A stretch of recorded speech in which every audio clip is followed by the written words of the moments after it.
വീട്ടിൽ നിൽക്കുന്ന ജോലിക്കാരെ പോലും വെറുതെ വിടാത്ത ഒരു ഭർത്താവുള്ള ഭാര്യ എന്ത് ചെയ്യാനാണ്? അതുകൊണ്ട് നമുക്കിന്ന് തുഷാര എഴുതിയ ഒരു മെയിലിലേക്ക് കിടക്കാം. മാഡം, എൻ്റെ പേര് തുഷാര, യഥാർത്ഥ പേരല്ല. എനിക്ക് 32 വയസ്സുണ്ട്. വിവാഹം കഴിഞ്ഞ് ഒരു കുട്ടിയുമുണ്ട്. കുട്ടിക്ക് 5 വയസ്സ്. ഞാൻ ഒരു പ്രൈവറ്റ് കമ്പനിയിൽ ജോലി ചെയ്യുന്നുണ്ട്. ഭർത്താവ് ഫേമസ് ആയ ഒരു ഷോറൂമിൻ്റെ മാനേജരായി വർക്ക് ചെയ്യുന്നു. ഞങ്ങൾ രണ്ടുപേരും ഒരു സിറ്റിയിൽ തന്നെയാണ്. ഭർത്താവ് നേരത്തെ പോകും, പിന്നെ താമസിച്ചാണ് വരുന്നത്. ഞാനാണെങ്കിൽ രാവിലെ 10 മണിയാകുമ്പോഴാണ് പോകുന്നത്. പിന്നെ 5:30 ആകുമ്പോഴേക്ക് വീട്ടിൽ വരും. ആദ്യ സമയത്ത് ഞങ്ങൾ ഭർത്താവിൻ്റെ വീട്ടിലായിരുന്നു. അവിടുന്ന് ഏകദേശം 1.5 മണിക്കൂറുണ്ട് ഞങ്ങളുടെ രണ്ടുപേരുടെയും ഓഫീസിലേക്ക്. അതുകൊണ്ട് ഞങ്ങൾ നഗരത്തിലേക്ക് താമസം മാറുകയായിരുന്നു. ഇപ്പോൾ വാടകയ്ക്കാണ് താമസം. പിന്നെ അമ്മായിമ്മ ഇങ്ങോട്ടേക്ക് വരികയില്ല. വല്ലപ്പോഴും വന്ന് 1-2 ദിവസം നിൽക്കും. എൻ്റെ അമ്മയും അങ്ങനെ തന്നെയാണ്. കുട്ടിയെ LKG വിടുന്നത് വരെ ഞാൻ തന്നെ നോക്കി. അത് കഴിഞ്ഞ ശേഷം ഞാൻ ജോലിക്ക് പോകാൻ തുടങ്ങി. അടുത്ത് ഒരു സ്കൂളുണ്ട്, അവിടെ വിടും. പിന്നെ വൈകുന്നേരം വീട്ടിൽ വരുമ്പോഴേക്കും അവനെ സ്വീകരിക്കാനും ഭക്ഷണം കൊടുക്കാനുമൊക്കെ ഞാൻ ഒരാളെ തിരഞ്ഞുകൊണ്ടിരുന്നു. അങ്ങനെയാണ് ഞങ്ങൾ താമസിക്കുന്ന വീടിനടുത്തുള്ള ഒരു ചേച്ചിയുടെ പരിചയത്തിലുള്ള ചേച്ചിയാണ് ഞങ്ങളുടെ വീട്ടിലേക്ക് വന്നത്. തൽക്കാലം ആ ചേച്ചിയെ നമുക്ക് ശുഭ എന്ന് വിളിക്കാം. ചേച്ചിയുടെ ജീവിതവും പണ്ട് ട്രാജഡിയായിരുന്നു. കാര്യം, വീട്ടുകാർ ഒത്തിരി പ്രായം കൂടിയ ഒരാളുമായിട്ടാണ് കല്യാണം കഴിപ്പിച്ചത്. അതിൽ ഒരു മകനുണ്ട്. ചേച്ചിക്കിപ്പോൾ 35 വയസ്സാണുള്ളത്. ആ കുട്ടി സ്കൂളിൽ പോകുന്നുണ്ട്. പക്ഷേ ഒത്തിരി പ്രായം കൂടിയ ആളുമായിട്ട് ചേച്ചിക്ക് ജീവിതം ദുസ്സഹമായിരുന്നു. അങ്ങനെ ഭർത്താവുമായി തല്ലിപ്പിരിഞ്ഞ് ചേച്ചി സ്വന്തം വീട്ടിലേക്ക് വന്നു. പക്ഷേ അവിടെ സ്വന്തം അമ്മ തന്നെ വില്ലത്തിയായി. മകളും മോനും വീട്ടിൽ വന്ന് നിൽക്കുന്നത് അവർക്ക് ഒട്ടും ഇഷ്ടപ്പെട്ടില്ല. തിരിച്ച് ഭർത്താവിൻ്റെ കൂടെ പോകണമെന്ന് നിർബന്ധിച്ചു. ചേച്ചിക്കാണെങ്കിൽ പോകാനും താല്പര്യമില്ല. അങ്ങനെ ചേച്ചി തൊട്ടപ്പുറത്ത് ഒരു വാടക വീടുണ്ടായിരുന്നു. അവിടേക്ക് കുട്ടിയും കൂടെ താമസം മാറി. പിന്നെ അവിടെ നിന്ന് ജോലിക്കൊക്കെ പോകാൻ തുടങ്ങി. മകനെ പിന്നെ അമ്മ നോക്കിക്കോളും. വീട്ടിൽ നിൽക്കുന്ന ഇഷ്ടമല്ലെന്നേ ഉള്ളൂ. സ്വന്തം ചെലവിൽ താമസിക്കുമ്പോൾ അവർക്ക് വഴക്ക് പറയേണ്ട കാര്യമില്ലല്ലോ. എങ്കിലും അമ്മയും മകളും തമ്മിൽ മിണ്ടില്ല. ഇങ്ങനെയാണ് ചേച്ചിയുടെ കഥ. ചേച്ചിക്കിനി കല്യാണം കഴിക്കേ വേണ്ട. പുരുഷവർഗത്തിൻ്റെ കൂടെയുള്ള തുടർച്ചയായ ജീവിതം അത് പ്രശ്നമാണെന്നാണ് ചേച്ചി പറഞ്ഞത്. ഞാനത് കേൾക്കുമ്പോൾ ചോദിക്കും, അല്ല ചേച്ചി, തുടർച്ചയായിട്ടുള്ള ജീവിതം പ്രശ്നമാണ്, അപ്പോൾ ഇടയ്ക്കിടയ്ക്ക് ജീവിക്കാവുന്ന? അപ്പോൾ ചേച്ചി ഒരു വല്ലാത്ത ചിരിച്ചിരിക്കും. ആ, ഇടയ്ക്ക് ജീവിക്കണോ വേണ്ടതെന്ന് ഞാനങ്ങ് തീരുമാനിക്കും മോളെ. അഡ്ജസ്റ്റ് ചെയ്ത് ജീവിച്ചാൽ നമുക്ക് പ്രശ്നമില്ല. പ്രയോജനമുണ്ടെങ്കിൽ ഞാനിപ്പോൾ ഒന്നും വെറുതെ വിടില്ല. ചുമ്മാതിരുന്നു കഴിഞ്ഞാൽ ആരും നമുക്ക് സർട്ടിഫിക്കറ്റോ അവാർഡോ ഒന്നും കൊണ്ട് തരില്ലല്ലോ. ചേച്ചിയെ കാണാൻ തെറ്റില്ല. സാമാന്യം ചുറുചുറുക്കുള്ള ഒരു സ്ത്രീയാണ്. അതുകൊണ്ട് തന്നെ അവർക്കൊരു ഭർത്താവിനെ കിട്ടാനൊന്നും ഒട്ടും പ്രയാസമില്ല. എന്നാലും ചേച്ചിക്ക് ഇനി ഒരു വിവാഹ ജീവിതം വേണ്ട. ആലോചിക്കുമ്പോൾ അതൊക്കെയാണ് നല്ലതെന്ന് എനിക്കും തോന്നാറുണ്ട്. പിന്നെ എൻ്റെ ഭർത്താവ്, അദ്ദേഹത്തിന് എന്നോട് പ്രത്യേകിച്ച് പ്രശ്നമൊന്നുമില്ല. എനിക്കും ഇഷ്ടം തന്നെ. പക്ഷേ എൻ്റെ സങ്കല്പത്തിന് ഒത്തൊരാളാണെന്നൊക്കെ ചോദിച്ചു കഴിഞ്ഞാൽ ചിലപ്പോൾ അങ്ങനെയല്ലെന്ന് പറയേണ്ടി വരും. കാര്യമായൊരു പ്രണയമൊന്നും ഞങ്ങൾക്കിടയിൽ ഇതുവരെയും വർക്കൗട്ടായിട്ടില്ല. ഭാര്യ ഭർത്താവ് എന്നുള്ള നിലയിൽ ഞങ്ങൾ അത്യാവശ്യം നന്നായി മുന്നോട്ട് പോകുന്നു എന്ന് പറയാനേ പറ്റുകയുള്ളൂ. താല്പര്യത്തിൻ്റെ കാര്യത്തിൽ ഭർത്താവിന് ഇടയ്ക്കിടെ നല്ല താല്പര്യം ഇളകും. ഇടയ്ക്ക് യാതൊരു വിധത്തിലുള്ള പ്രതികരണങ്ങളും ഉണ്ടാകാറില്ല. എൻ്റെ ആവശ്യങ്ങൾ അങ്ങോട്ട് പറഞ്ഞാലും കണ്ടില്ല കേട്ടില്ല എന്നടിക്കും. നമുക്ക് ആവശ്യമില്ലാത്ത സമയത്ത് ഇങ്ങോട്ട് വന്ന് അമിതമായ ചില പ്രകടനങ്ങൾ കാഴ്ചവെക്കുകയും ചെയ്യും.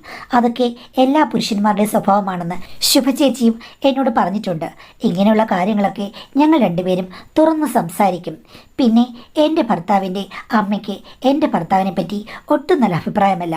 അമ്മയും മകനും തമ്മിൽ അങ്ങോട്ടും ഇങ്ങോട്ടും കൊമ്പ് കോർക്കാറുണ്ട്. ഞങ്ങൾ രണ്ടുപേരും ജോലിക്ക് വേണ്ടിയിട്ട് നഗരത്തിലേക്ക് പോന്നപ്പോൾ അമ്മായിയമ്മ എന്നോട് പറഞ്ഞത്, എടീ, അവനെയും കൊണ്ട് പോകുന്നതൊക്കെ കൊള്ളാം, സൂക്ഷിച്ചാൽ ദുഃഖിക്കേണ്ടാന്ന്. എന്താ അമ്മേ എന്ന് ചോദിച്ചു കഴിഞ്ഞപ്പോഴേക്കും എൻ്റെ മോൻ തന്നെയാണ്, പക്ഷേ അവൻ്റെ ഗുണവധികാരം ഞാൻ പറയുന്നില്ല എന്ന് പറഞ്ഞു. എന്താ അമ്മയെ കാര്യം ചോദിച്ചിട്ട് അമ്മ തെളിച്ചൊന്നും പറഞ്ഞില്ല. അന്നു മുതലേ എനിക്ക് സംശയമുണ്ട്.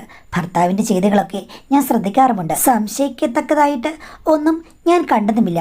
അതുകൊണ്ട് പിന്നെ വെറുതെ വിട്ടു. പിന്നെ ഓഫീസിലൊക്കെ കുറേ പെണ്ണുങ്ങളൊക്കെ ഉണ്ട്. അവരുമായിട്ട് കൊഞ്ചിക്കൊഴിച്ചിലുണ്ടെന്ന് എനിക്കറിയാം. ഇങ്ങേരെ കാണാൻ തണ്ടും തടിയുള്ള ഒരാണല്ലേ. അങ്ങനെയുള്ള ആണുങ്ങളെ കാണുമ്പോഴേക്കും പെണ്ണുങ്ങൾക്കൊരു പ്രത്യേക ഇളക്കമാണല്ലോ. ഞാൻ അതേപ്പറ്റി സൂചിപ്പിക്കാമെങ്കിൽ എൻ്റെ ഭർത്താവ് പറയും, നിൻ്റെ ഓഫീസിലുണ്ടല്ലോ നല്ല ചെറുപ്പക്കാര്, കല്യാണം കഴിക്കാത്ത പിള്ളേർ, നല്ല വെളുത്ത് തുടുത്ത ആമ്പിളരുള്ള ഓഫീസിൽ ജോലി ചെയ്യുന്ന നിനക്കും ഇളക്കം വരാമല്ലോ. അപ്പോൾ നീയും അത്ര നല്ലവളൊന്നുമല്ല എന്ന് പറഞ്ഞ് എൻ്റെ വായ വായടപ്പിക്കും. ഇനിയിപ്പം ആണുങ്ങളുടെ കാര്യം കുറ്റം പറഞ്ഞാലും അവരത് നിസ്സാരമാക്കും. സ്ത്രീകളെ ചേർത്ത് പറഞ്ഞു കഴിഞ്ഞാൽ അവർക്ക് പേരുദോഷമാകും. അതുകൊണ്ട് അധികം തർക്കത്തിൽ ഞാൻ പോകാറില്ല. തെളിവ് കിട്ടിക്കഴിഞ്ഞാൽ അന്ന് ഞാൻ സ്ട്രോങ് ആയിട്ട് പ്രതികരിക്കുമെന്ന് അമ്മായിമ്മ പറഞ്ഞതോർത്ത് മനസ്സിൽ ഞാൻ കരുതിയിരുന്നു. പക്ഷേ അന്ന് വരെ ഒന്നും കണ്ടില്ല.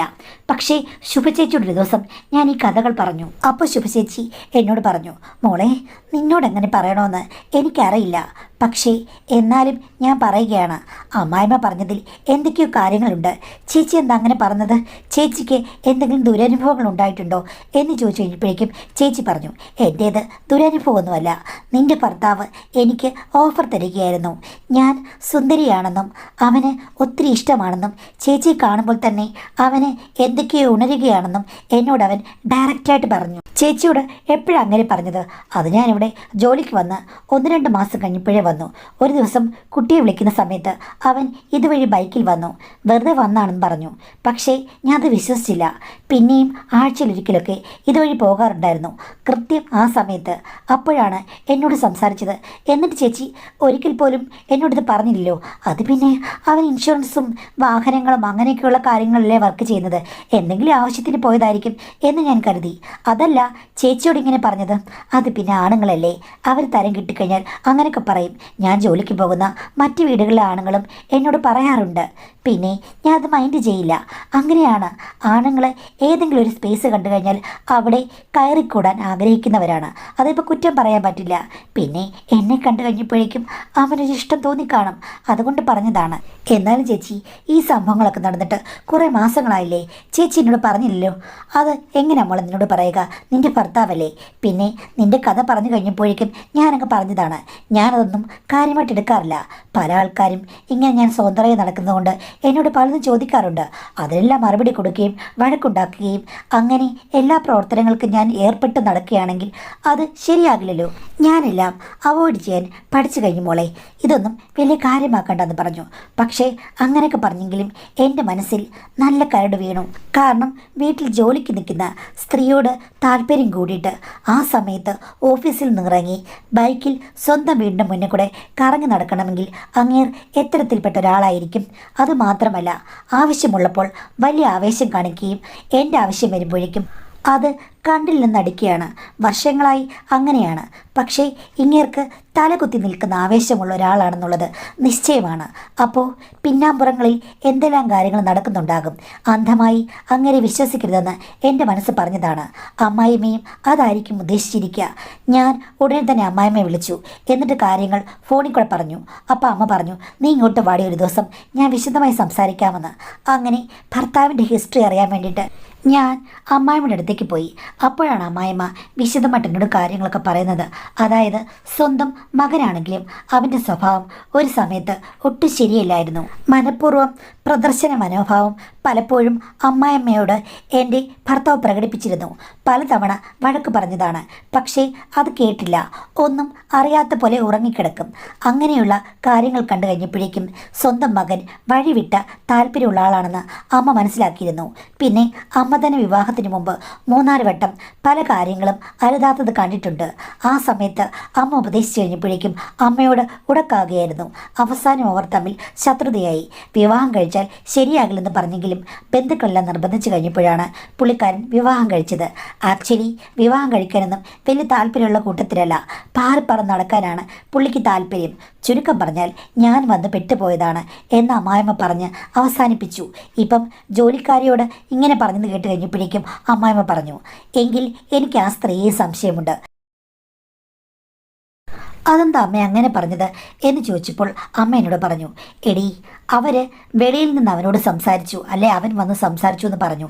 എങ്കിലും അവരുടെ സ്വഭാവം അനുസരിച്ചിട്ട് വല്ലതും നടന്നിട്ടായിരിക്കാം അവർ അത്രയും നിന്നോട് പറഞ്ഞത്. എൻ്റെ മകൻ്റെ സ്വഭാവം എനിക്കറിയാം.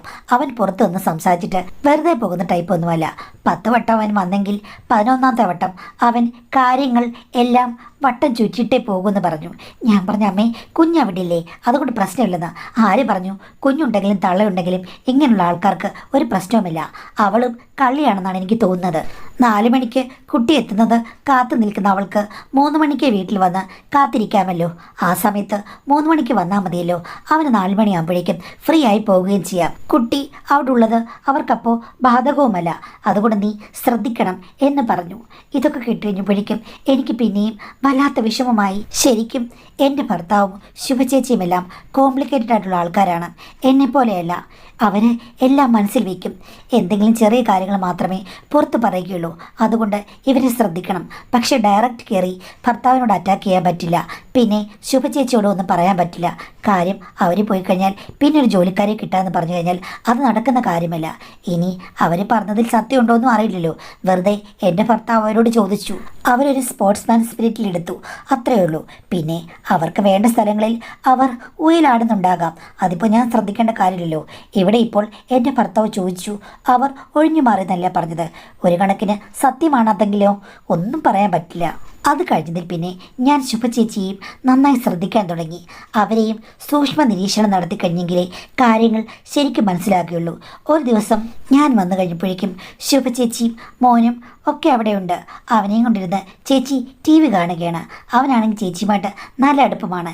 ഞാൻ വന്നു കഴിഞ്ഞപ്പോഴേക്കും ചേച്ചി പറഞ്ഞു, ആ മോളെ, ഇന്ന് തുണി നനയ്ക്കാൻ ഒത്തിരി ഉണ്ടല്ലോ. വാഷിംഗ് മെഷീൻ്റെ അവിടെ കുന്നുകൂടി കിടക്കുകയാണല്ലോ എന്ന് ചേച്ചി പറഞ്ഞു.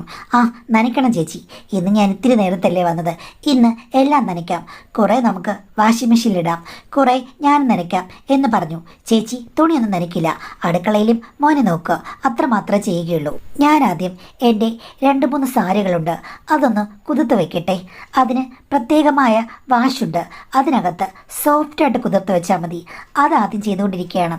ആ സമയത്തുണ്ട് ഞാൻ നോക്കിക്കഴിഞ്ഞപ്പോഴേക്കും ചേച്ചി വാഷ് ബേസിൻ്റെ സൈഡിൽ അവിടെ വന്ന് നിന്നിട്ട് കയ്യിൽ എന്തോ ഉണ്ട്. പെട്ടെന്ന് അത് മണത്ത് നോക്കുന്നു. പിന്നീട് വാഷിംഗ് മെഷീൻ്റെ അടുത്തുള്ള ബക്കറ്റിലെ കുറച്ച് തുണികൾ, അതായത് മുകളിലിരിക്കുന്ന തുണികളൊക്കെ എടുത്ത് കയ്യിൽ പിടിച്ചിട്ട് ഇത് അതിനകത്തേക്ക് ഇടുന്നു. എന്നിട്ട് കയ്യിൽ നിന്ന് തുണികൾ കൊണ്ട് അത് മൂടിയിട്ടു. ഞാൻ അത്ഭുതപ്പെട്ടു പോയി. എന്തായിരിക്കും ചേച്ചി ഒളിപ്പിച്ച പോലെ അതിനകത്ത് വെച്ചത്? ചേച്ചി സാധാരണ ഇവിടുത്തെ തുണികളൊന്നും എടുക്കാനുള്ളതല്ല. ഇനി മോൻ്റെ വല്ല നിക്കറോ മറ്റോ ആണോ എന്ന് ഞാൻ ഓർത്തു. ഞാനാണെങ്കിൽ ചേച്ചി മാറിക്കഴിഞ്ഞപ്പോഴേക്കും ആകാംക്ഷയോട് കൂടി അതെന്താണെന്ന് തുണി എല്ലാം എടുത്തു നോക്കിയപ്പോൾ ഞാൻ കണ്ടത് ഞെട്ടിപ്പോയ ഒരു കാര്യമാണ്. ഭർത്താവ് ഉപയോഗിക്കുന്നത് രാംരാജിൻ്റെ കോട്ടൺ സംഗതികളാണ്. അത് അലർജി ഒന്നും ഉണ്ടാക്കില്ല, നല്ല കംഫർട്ടബിൾ ആണെന്ന് പറഞ്ഞ് ഞങ്ങൾ രണ്ടുപേരും കൂടെയാണ് പോയി വാങ്ങിയത്. നല്ല പാറ്റേണുള്ള 2 കണ്ടു കഴിഞ്ഞപ്പോൾ ഞാനും പറഞ്ഞു, നിങ്ങൾ പ്ലെയിൻ മാത്രം എടുക്കാതെ പാറ്റേൺസുള്ള 3-4 കൂടെ മേടിക്ക് എന്ന് പറഞ്ഞപ്പോൾ ഒരു കൗതുകത്തിന് 2 പുള്ളിക്കാരൻ മേടിച്ചു. അതിൽ ഒന്നാണ് അവിടെ ചുരുണ്ടുകൂടി കിടക്കുന്നത്. ഞാൻ നിവർത്തി നോക്കിക്കഴിഞ്ഞപ്പോഴേക്കും എനിക്കതിൽ നനവിൻ്റെ തെളിവുകൾ കണ്ടുപിടിക്കാൻ പറ്റി. എനിക്ക് തോന്നുന്നു ചേച്ചി അത് കൂട്ടിത്തിരുമി ഉണക്കിയെടുക്കാനുള്ള പരിപാടി വല്ലതുമായിരിക്കാം, പഴയ രീതിയിലുള്ളതാണെന്ന് തോന്നിക്കാൻ വേണ്ടി. പക്ഷേ എൻ്റെ ഭർത്താവിൻ്റെ കാര്യങ്ങൾ അവരെക്കാൾ കൂടുതൽ എനിക്കറിയാമല്ലോ. എന്തായാലും എനിക്കത് ഞെട്ടിപ്പിക്കുന്ന ഒരു വാർത്തയല്ലായിരുന്നു. കാരണം എനിക്ക് മനസ്സിലായി, അമ്മായിമ്മ പറഞ്ഞത് അക്ഷരപ്രതി ശരിയാണ്. വീട്ടിൽ വഴിയിൽ വെച്ച് സംസാരിച്ച ഒരാളല്ല എൻ്റെ ഭർത്താവ്. അതേപോലെ ചേച്ചിയും ഒരു പെരുങ്കള്ളിയാണ്. ഒരിക്കലും പുറത്തു വെച്ചുള്ള സംസാരമല്ല, അകത്ത് 2 പേരും കൂടി സംസാരവും പ്രവൃത്തിയും ഉണ്ടായി. അപ്പോൾ ഞാൻ സമൃദ്ധമായി പറ്റിക്കപ്പെട്ടു. ഞാൻ പൊട്ടിക്കരഞ്ഞില്ലേ, നെഞ്ചത്തടിച്ചില്ലേ, വഴക്കുണ്ടാക്കിയില്ലേ എന്നൊക്കെ എല്ലാവർക്കും തോന്നാം. പക്ഷേ ആ സമയത്ത് ഞാൻ മരവിച്ചു പോയിരുന്നു. ചേച്ചിയോട് ഞാൻ വഴക്കൊന്നും ഉണ്ടാക്കാൻ പോയില്ല. അവർ പറഞ്ഞല്ലോ, പല സ്ഥലത്തും അവർക്ക് പല അഡ്ജസ്റ്റ്മെൻറ്റ് വർക്കുകളുമുണ്ടെന്ന്. അവരെ കുറ്റം പറയാൻ പറ്റില്ല. അവരൊരു ഫ്രീ ബേഡാണ്. ഏത് സ്ഥലത്തും അവർക്കും ഓക്കെ. പിന്നെ ഭർത്താവിൻ്റെ കാര്യം പറയണ്ട, അങ്ങേര് ആണല്ലേ. ഫ്രീ ആയ സ്പേസുകളിലൊക്കെ ആണുങ്ങൾ ചുമ്മാ പോയി നോക്കൂ അത്രേ. ചുരുക്കം പറഞ്ഞു കഴിഞ്ഞാൽ സ്ത്രീകൾ അല്ലെങ്കിൽ പുരുഷന്മാരാണെങ്കിലും നന്നായി നടക്കുന്ന ആളുകൾ പറ്റിക്കപ്പെട്ടുകൊണ്ടിരിക്കുകയാണ്. അത് ഒരിക്കലും അന്ത്യമില്ലാത്ത കാര്യവുമാണെന്ന് എനിക്ക് തോന്നിപ്പോയി. ദുഃഖം ഉള്ളിലൊതുക്കി. പക്ഷേ അന്ന് രാത്രി ഹസ്ബൻഡ് വന്നു കഴിഞ്ഞപ്പോഴേക്കും എനിക്ക് നല്ല വെറുപ്പ് തോന്നി. എന്തായാലും ഞാനൊന്നും പറഞ്ഞില്ല. ഇന്ന് എനിക്ക് സ്വസ്ഥമായിട്ട് ഉറങ്ങാം. കാര്യം ഇന്നങ്ങേർക്ക് എല്ലാം ഓക്കെ ആണല്ലോ എന്ന് ഞാൻ വിചാരിച്ചു. പക്ഷേ അന്ന് എന്നെ ഞെട്ടിച്ചുകൊണ്ട് ഹസ്ബൻഡ് വളരെയധികം ആക്റ്റീവായിരുന്നു. വെറുതെ ഇരുന്ന എന്നെ പിടിച്ച് ഉലയ്ക്കുകയായിരുന്നു. ഞാൻ എതിർത്ത് കഴിഞ്ഞപ്പോഴേക്കും വന്യമായ ആവശ്യത്തോടുകൂടി വന്നു മാഡം. അന്ന് എനിക്ക് ഒരു കാര്യം മനസ്സിലായി. ഭർത്താവ് ആവേശം കാണിക്കുന്ന ദിവസങ്ങളിൽ അദ്ദേഹം വേറെ തെറ്റുകൾ ആവർത്തിച്ചിട്ടാണ് വന്നിരിക്കുന്നത്. അതിൻ്റെ കുറ്റബോധം തീർക്കാൻ വേണ്ടിയിട്ടായിരിക്കും എൻ്റെ അടുത്തേക്ക് വന്ന് കൂടുതൽ സ്നേഹപ്രകടനങ്ങൾ നടത്തുന്നതെന്ന് എനിക്ക് മനസ്സിലായി. ഇത് വല്ലാത്തൊരു സൈക്കോളജിയാണെന്ന് എനിക്ക് മനസ്സിലായി. ഇവിടം തൊട്ട് ഇനി പ്രതികരിക്കണോ വേണ്ടയോ എന്ന് ഞാൻ ചിന്തിച്ചു. കുറേ നേരമൊക്കെ ഞാൻ ഒന്നും താല്പര്യമില്ലാത്ത പോലെ അഭിനയിച്ചു. ഇത്തിരി കഴിഞ്ഞപ്പോഴേക്കും കൂടുതൽ ഉച്ചസ്ഥായിലേക്ക് കടന്നു കഴിഞ്ഞപ്പോഴേക്കും ഞാൻ പിന്നെ മുന്നും പിന്നും ഒന്നും നോക്കിയില്ല. കയ്യിൽ കിട്ടിയ എന്തോ ഒന്ന് അതെടുത്ത് ഒരെണ്ണങ്ങ് കൊടുത്തു. ഭർത്താവ് അന്താളിച്ചു പോയി. എന്താടി നിനക്ക് വട്ട പിടിച്ചോ എന്ന് ചോദിച്ചു. ഞാൻ പറഞ്ഞു പിടിച്ചു. ഏത് വട്ടാ പിടിച്ചതെന്ന് ഞാൻ കാണിക്കാമെന്ന് പറഞ്ഞിട്ട് എല്ലാ കാര്യങ്ങളും ഞാൻ തുറന്നു ചോദിച്ചു. നിങ്ങൾക്ക് ഇത്രയധികം പ്രശ്നങ്ങളുണ്ടെങ്കിൽ എന്തിനാണ് നിങ്ങൾ കല്യാണം കഴിച്ചത്? അതുപോട്ടെ, നിങ്ങൾ കണ്ടെടുത്തൊക്കെ കറങ്ങി നടക്കുന്നു. അതെല്ലാം കഴിഞ്ഞിട്ട് എൻ്റെ അടുത്ത് വരുമ്പോഴേക്കും കണ്ട അഴുക്കുചാലുകളെല്ലാം ഞാൻ സ്വീകരിക്കണം. അതിനി നടക്കില്ല. ഇന്ന് നിങ്ങൾക്ക് ആവശ്യത്തിൽ അധികം കാര്യങ്ങളിൽ ഓക്കെ ആയിരുന്നല്ലോ. പിന്നെ എൻ്റെ അടുത്തേക്ക് വന്ന് എന്നെ ശല്യപ്പെടുത്തേണ്ട വല്ല കാര്യമുണ്ടോ? അതുകൊണ്ട് നിങ്ങളൊരു കാര്യം ചെയ്യേ, ശുഭചേച്ചിയെ കല്യാണം കഴിക്കുക. അതാകുമ്പോൾ ഒരു പ്രശ്നവുമില്ല. അവരാണെങ്കിൽ കുറേ വീടുകളിൽ പോകുന്നുണ്ട്. അവർ നിങ്ങളുടെ കൂടെ ചേർന്ന് കഴിഞ്ഞാൽ നിങ്ങൾ രണ്ടുപേരും ഒരേ സ്വഭാവമുള്ള ആൾക്കാരാണ്. അവർക്കൊരു ജീവിതമാകും, നിങ്ങൾക്കൊരു ജീവിതമാകും. ഞാൻ എൻ്റെ കുട്ടിയും കൊണ്ട് ഡൈവോഴ്സ് ചെയ്ത് എൻ്റെ വീട്ടിൽ പോയി കഴിഞ്ഞാൽ എനിക്ക് ഈ തലവേദനയിൽ നിന്ന് രക്ഷപ്പെടുകയും ചെയ്യാം.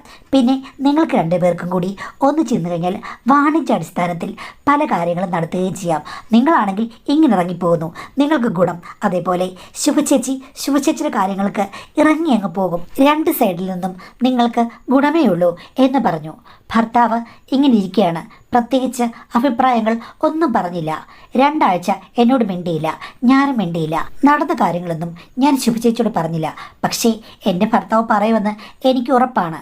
അത് ചേച്ചി എന്നോട് ചോദിക്കും ഒരു ദിവസം.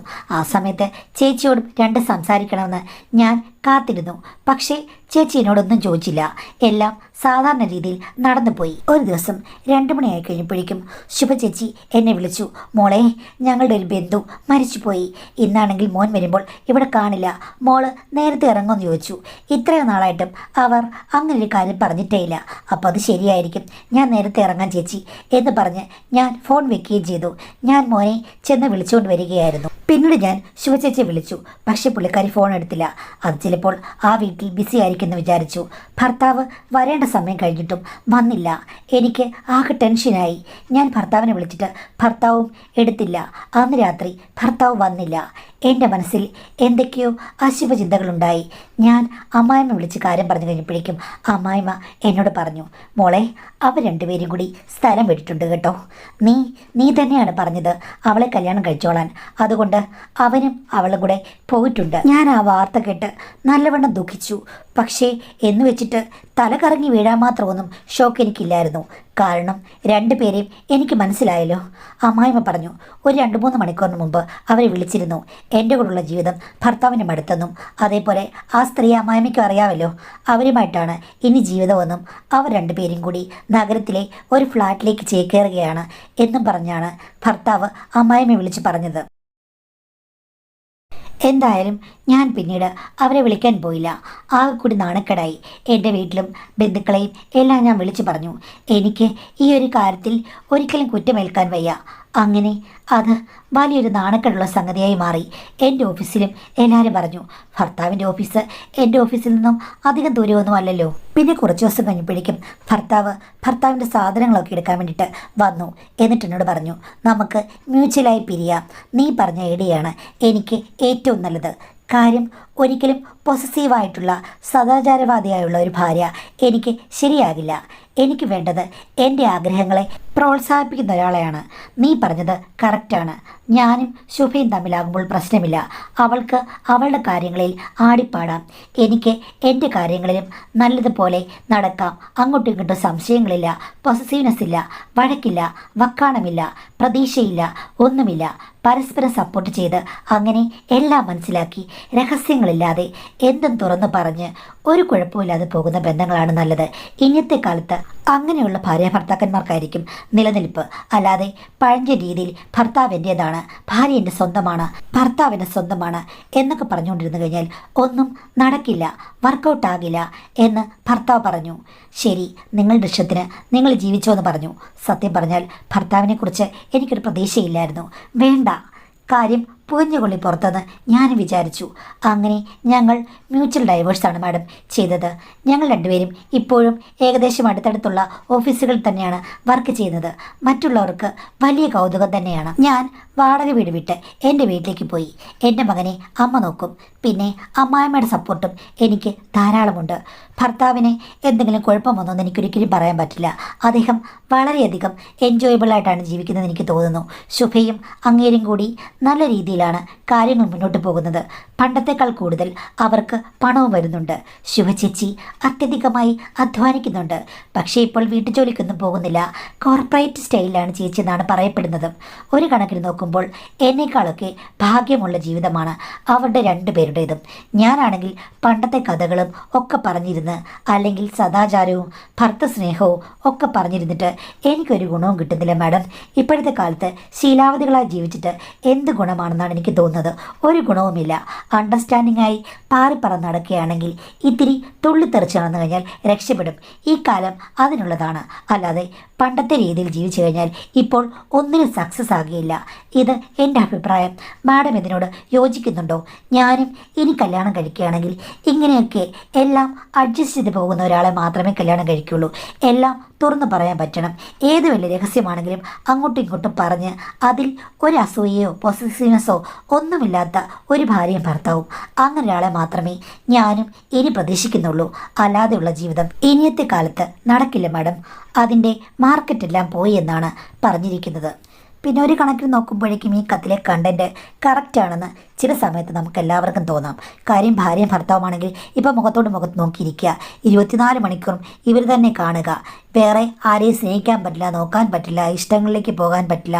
അങ്ങനൊരു ജീവിതം ശരിയാണ്. സദാചാരപരമായിട്ടും കുടുംബപരമായിട്ടും നമ്മുടെ സമൂഹത്തിലേക്ക് കാര്യം പറഞ്ഞ് ഘോരം വാദിക്കാമെങ്കിലും അത്തരം ഒരു ജീവിതത്തിൽ മിസ്റ്റേക്കുകൾ സംഭവിക്കാനുള്ള സാധ്യത ഒത്തിരിയാണ്. എത്ര നാളാണ് ഒരു മനുഷ്യൻ കൺട്രോൾ ചെയ്യുക? അല്ലെങ്കിൽ എനിക്ക് നീയും നിനക്ക് ഞാനും എന്നൊക്കെ സദാചാരം പറയുന്നതല്ല, അല്ലാതെ തന്നെ ഭയങ്കരമായിട്ട് പരസ്പരം അറ്റാച്ച്ഡ് ആയിരിക്കണം. ദിവ്യമായൊരു സ്നേഹം അത് എത്ര പേർക്കുണ്ടാകും എനിക്കറിയുകയില്ല. അപ്പോൾ അങ്ങനെ ഉള്ളവർക്ക് ഈ പറഞ്ഞതുപോലെ കള്ളവും ചതിയും ഒക്കെ കാണിച്ച് ഒരു പൊയ്മുഖമായി ജീവിക്കുന്നതിനേക്കാൾ നല്ലത് അണ്ടർസ്റ്റാൻഡിംഗ് ഉള്ള ജീവിതം തന്നെയാണ്.